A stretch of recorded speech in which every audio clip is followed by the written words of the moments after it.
In this lecture, we learn mixed example. Mixed example. First example: 4,13,758 plus 2,09,542 minus 5,16,304. In this mixed example, first operation is addition. Therefore, we solve the addition. First addition. Therefore, write down 4,13,758 plus 2,09,542. Addition of these two numbers, 8 plus 2, 10, put on 0, carried over 1, 4 plus 1, 5, 5 plus 5, 10, put on 0, carried over 1, 7 plus 5, 12 plus 1, 13, put on 3, carried over 1, 3 plus 9, 12 plus 1, 13, put on 3, carried over 1, 1 plus 1, 2, 4 plus 2, 6. Then this addition, write down the addition 6,23,300 and last number 5,16,304. This number subtract from these two numbers addition. So 6,23,300 minus 5,16,304. Therefore 4 subtracted from 0, but 4 is not subtracted from 0. Therefore carry there 1, get the number 10. 10 minus 4 is equal to 6. Give carry there 1. 1 is subtracted from 0, but 1 is not subtracted from 0. Therefore carry there 1, get the number 10. 10 minus 1 is equal to 9. Give carry there 1. 3 plus 1, 4. 4 is subtracted from 3. But 4 is not subtracted from 3, therefore carried over 1, get the number 13. 13 minus 4 is equal to 9. Give carried over 1, 6 plus 1, 7. 7 is subtracted from 3, but 7 is not subtracted from 3. Therefore carried over 1, get the number 13. 13 minus 7 is equal to 6. Give carried over 1, 1 plus 1, 2. 2 minus 2, 0, 6 minus 5, 1. Understand? Mixed example means, in this example, there are two operations, addition and subtraction. But given first operation, write which operation first, so solve this first operation. In this example, given first addition, therefore we solve the addition. And last, this addition and subtraction. Therefore, 5,16,340 subtracted from these two numbers addition. तर बघा या exam mixed example मध्ये काय असतं, बेरीज आणि वजाबाकी ह्या दोन क्रिया एकच वेळेस करायच्या असतात, परंतु जे क्रमाने दिले त्या क्रमाने करायचं. आता या एक्झाम्पल मध्ये पहिला क्रम आहे बेरजेचा, म्हणून आपण बेरीज केली आणि आलेल्या बेरजेतून हा जो शेवटचा नंबर आहे तो काय केला, आपण वजा केला. लक्षात आलं? आता ह्या ठिकाणी वजा दिला असतं पहिल्यांदा, तर आपण काय केलं असतं, पहिल्यांदा सबट्रॅक्ट केलं असतं. लक्षात येते का? म्हणजे which operation carried out first, given operation carried out first. जे आपल्याला दिलेली क्रिया आहे, पहिल्यांदा ऍडिशन दिलं ऍडिशन करायचं, सबट्रॅक्शन दिलं सबट्रॅक्शन करायचं. म्हणजे पहिल्यांदा जी क्रिया दिली ती क्रिया करायची आणि आता या ठिकाणी ऍडिशन दिलं म्हणून ऍडिशन केलं आणि त्या ऍडिशन मधून हा नंबर काय केला, आपण सबट्रॅक्ट केला. लक्षात आलं का सर्वांच्या? Write down this example. Then we solve the problem set number 13. Problem set number 13 in this chapter, last problem set, word problem. Open your textbook. See page number 14. तुमच्या पुस्तकामध्ये पेज नंबर 14 वर हे example आहे. Problem set number 13 आहे. आता या ठिकाणी मी example काही लिहून देत नाही, त्याचे आन्सर फक्त तुम्हाला समजून सांगते कसं लिहायचं, कसं सोडवायचं एक्झाम्पल. आणि ते एक्झाम्पल मात्र तुम्ही पुस्तकामध्ये पाहून लिहायचे, तुमच्या बुक मध्ये पाहून लिहा. तर त्या एक्झाम्पल मध्ये बघा, first example, the forest department planted 23,078 trees of खैर, 19,476 of bheda, besides trees of several other kinds. If the department planted 50,000 trees altogether, how many trees were neither of खैर nor of bheda? आता या ठिकाणी बघा, हे example मध्ये नीट example वाचायचं, नीट समजून घ्यायचं. या एक्झाम्पल मध्ये काय सांगितलेलं आहे, द फॉरेस्ट डिपार्टमेंटने किती ट्रीज प्लांटेड केलेले आहेत, टोटल ट्रीज आहेत 50,000 ट्रीज. पण 50,000 मध्ये आउट ऑफ दिस 50,000 23,078 23,078 trees काय 23,078 trees of खैर and 19,476 trees of भेडा and remaining trees are other kind trees. जे रिमेनिंग आहेत ते काय दुसऱ्या प्रकारचे झाड आहेत आणि आपल्याला क्वेश्चन काय केलं how many trees were neither of खैर नॉर ऑफ भेडा म्हणजे खैराची झाडे नाहीत आणि भेडाची पण नाहीत असे राहिलेले झाडे एकूण किती आहेत हे आपल्याला विचारलेले आहे एक्झाम्पल मध्ये लक्षात येते का. मग आता या ठिकाणी लक्षात घ्यायचं आपण काय केलेलं आहे टोटल ट्रीज आहे 50,000. बघा नीट एक्झाम्पल समजून घ्या. Total trees 50,000.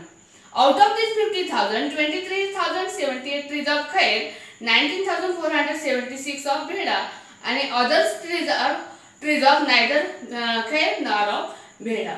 So first we addition of these two trees of खैर and trees of भेडा.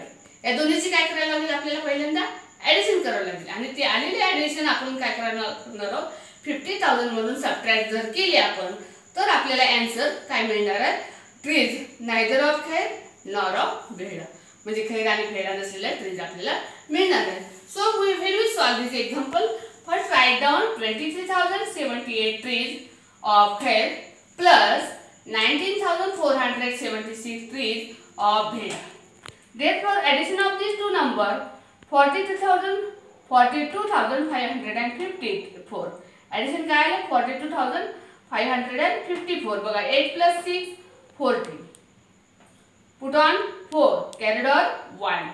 7 plus 7 14 plus 1 50. Put on 5 carried on 1. 0 plus 4 4 plus 1 5. Write down 5. 3 plus 9 12. Put on 2 carried on 1. 2 plus 1 3 plus 1 4. Therefore answer is 42,554. हे काय झालेले कशाचे addition आहे trees of खैर and भेडा. खैर आणि भेडाच्या ट्रीजची काय झालेले हे ॲडिशन झालेले आहे. मग आता हे ॲडिशन काय करायचे आपल्याला टोटल प्लॅन्टेड ट्रीज आहे त्याच्यामधून सबट्रॅक्ट करायचे. लक्षात येते का मुलांनो. आता ह्याच्यामधून जर आपण हे सबट्रॅक्ट केलं तर राहिलेले रिमेनिंग ट्रीज काय ट्रीज ऑफ नायदर खैर नॉर ऑफ भेडा. So write down 50,000.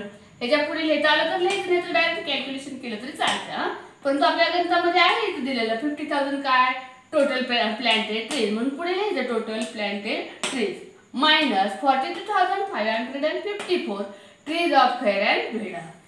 मग आता आपल्याला त्याचे सबट्रॅक्शन करायचं.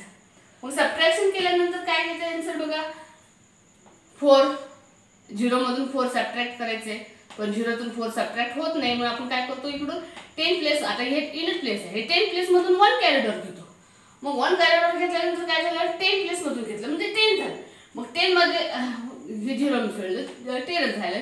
10 - 4 6 झालं. पुन्हा कॅरिडॉर घेतलेला आपण या ठिकाणी वापस दिलेला आहे. 5 + 1 काय झालं 6 झालेलं आहे.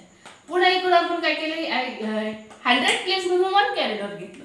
100 प्लेस मधून 1 कॅरिडॉर घेतल्यानंतर त्या 100 प्लेसचं काय झालं 1 गेलं म्हणजे 10 घेतलं. कळलं का 100 पासून 10 युनिट कॅरिडॉर घेतलं. 10 + 0 10 झालं. 10 - 6 4 झालं. पुन्हा घेऊ कॅरिडॉर 1 5 + 1 6 झालं.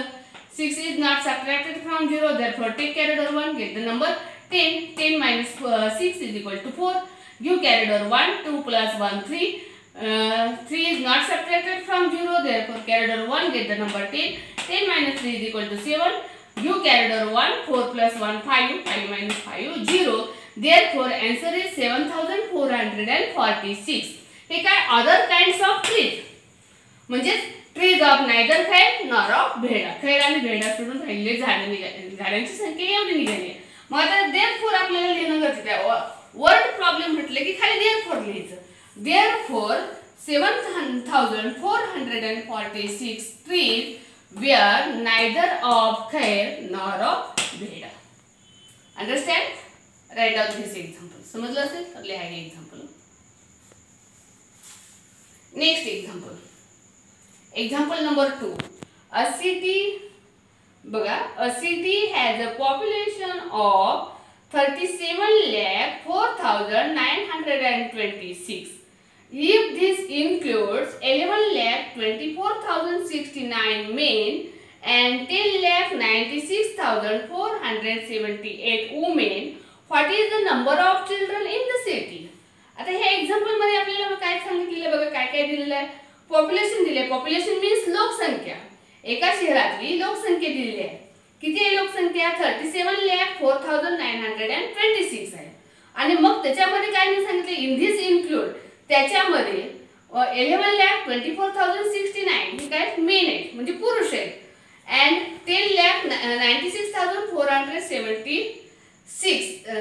478 काय वुमेन आहेत. म्हणजे मेन आणि वुमेनची संख्या दिलेली आहे आपल्याला. एकूण लोकसंख्येमध्ये पुरुष किती आहेत आणि महिला किती आहेत हे आपल्याला दिलेलं आहे. आणि काय म्हटलं, काय काढायला सांगितलं आपल्याला, what is the number of children in the city. अशा पद्धतीने हे एक्झाम्पल वाचायचं पुन्हा डबल. लक्षात येते का? काय दिले म्हणजे गिव्हन दॅट पाहायचंय आणि टू फाइंड दॅट काय काय दिले आपल्याला ह्याच्यामध्ये हे बघायचं. आणि गिव्हन दॅट मध्ये दिलेली माहिती बघायची आणि टू फाइंड दॅट मध्ये काय काढायचं आपल्याला हे आपण पाहायचं. एक्झाम्पल नीट वाचल्यानंतर आपल्याला सांगते ते एक्झाम्पल आपल्याशी बोलते बघा. नीट वाचायचं ते एक्झाम्पल, मग ते म्हणते की काय करायचं, काय कोणतं काढायचं ते सांगणं म्हणजेच एक्झाम्पल आपल्याशी अप्रत्यक्षरित्या बोलले. कळालं का? मग आता ह्याच्यामध्ये गिव्हन पॉप्युलेशन दिलेलं आहे, पुन्हा नंबर ऑफ मेन दिले, नंबर ऑफ वुमेन दिले आणि गिव्हन दॅट मध्ये हे झालं. आणि टू फाइंड मध्ये काय सांगितलेलं आहे, नंबर ऑफ चिल्ड्रन काय करायचं आपल्याला काढायचे. So addition of this two number, कोणत्याची ऍडिशन करायला लागेल आपल्याला. मग आता या ठिकाणी मेन, नंबर ऑफ मेन आणि नंबर ऑफ वुमेनची काय करायला लागेल आपल्याला ऍडिशन करावं लागेल. आणि ते आलेले ऍडिशन काय करावं लागेल, टोटल पॉप्युलेशन मधून मायनस करावं लागेल. लक्षात येते का? टोटल पॉप्युलेशन मधून मायनस केलं तर काय मिळेल आपल्याला, number of children. So write down first 11,24,069 number of men, हे काय दिलं मेन. आणि पुन्हा 10,96,478 नंबर ऑफ वुमेन. आता यांची आपल्याला ऍडिशन करायची. 9 + 8 17. पुट ऑन 17 ऍडिशन करताना बघा बेरीज केल्यानंतर युनिट प्लेस काय करायचं त्या ठिकाणी लिहायचं आणि 10 प्लस काय करायचं कॅरेड ऑर धरायचं. 9 + 8 17. Put on 7 carried or 1. 7 + 1 8. 6 + 8 14. Put on 4 carried over 1. 4 + 1 5. 0 + 5 5. 4 + 6 10. Put on 0 carried over 1. 2 + 9 11 + 1 12. Put on 2 carried over 1. 1 + 1 2. 1 + 1 2. So answer is 22,20,547. हे काय आहे, टोटल मेन अँड वुमेन, पुरुष आणि महिला मिळून एवढी संख्या झाली. Therefore this total number of men and women subtracted from total population. Therefore write down total population 37,04,926. बघा या ठिकाणी काय दिलं, टोटल पॉप्युलेशन लिहिलेलं आहे मी या ठिकाणी. आणि याच्यामधून सबट्रॅक्ट काय केलेलं आहे मी, टोटल मेन आणि वुमेन काढलेले आहे आपण, ते सबट्रॅक्ट करायचे. Minus 22,20,547 total men and women. आणि आता आपल्याला याचे सबट्रॅक्शन करत असताना बघा 7 subtracted from 6 but 6 is less than 7. वरची संख्या लहान असेल तर काय करावं लागेल, प्रत्येक वेळेस ज्यावेळेस सबट्रॅक्शन करतो त्यावेळेस बिलो नंबर जर ग्रेटर असेल वरच्या पेक्षा तर कॅरेडॉर घ्यावं लागते आपल्याला. या ठिकाणी गिव कॅरेडॉर 1, गेट द नंबर 16. 16 - 7 9. टेक हे sorry 7 is not subtracted from 6. Therefore take carried over 1. आपल्याला हातचा घ्यायचं येतं या ठिकाणी. Take carried over 1. Get the number 16. 16 - 7 = 9. Then give carried over 1. 4 + 1 5. 5 subtracted from 2. Therefore carried over 1. Get the number 12. 12 - 5 = 7. Write down 7. Give carried over 1. 5 + 1 6. 9 - 6 = 3. 4 - 0 4. 2 subtracted from 0. Therefore carried over 1. Get the number 10. 10 - 2 = 8. Give carried over 1. 2 + 1 3. 7 - 3 = 4. 3 - 2 = 1. लक्षात आलं का? Therefore answer is 14,84,379. हे काय आलं, number of children आलं. मुलांची संख्या आली म्हणजे टू फाइंड आपलं आलेलं आहे या ठिकाणी. Therefore, this is the symbol of therefore. Therefore, 14,84,379 is the number of children in the city. Write down.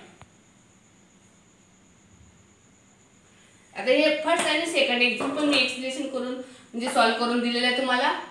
आता थर्ड आणि फोर्थ नंबरचे जे एक्झाम्पल आहे ते तुम्ही सॉल्व करायचे आणि काही प्रॉब्लेम असेल तर मला कॉल करून विचारायचे.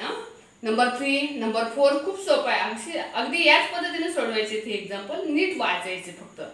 नीट read this example and solve this example. Example number 3 and 4 in problem set number 30.